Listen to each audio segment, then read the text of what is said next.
உன்னை ஆசீர்வதிக்கவே ஆசீர்வதித்து பெருக பண்ணுவேன்.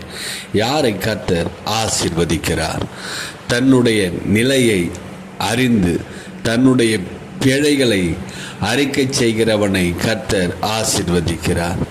யாக்கோபு தன் சூழ்நிலையை உணர்ந்தவனாய் தன் பழைய காரியங்களை அறிக்கை செய்தவனாய் மாறும்போது கர்த்தர் அவனுக்கு ஒரு புதிய நாமத்தை உண்டாக்குகிறார்.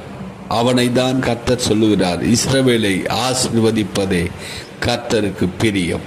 பிரியமானவர்களே, நாம் பழைய காரியங்களை நாம் முன் செய்து வந்த அனைத்தையும் தேவ சமூகத்தில் அறிக்கை செய்துவிட்டு புதியவர்களாய் மாறும்போது கர்த்தர் நமக்கு ஒரு புதிய நாமத்தை தந்து நம்மை ஆசீர்வதிக்கிறார். பழையவைகள் ஒழிந்து போயின, எல்லாம் புதிதாயின.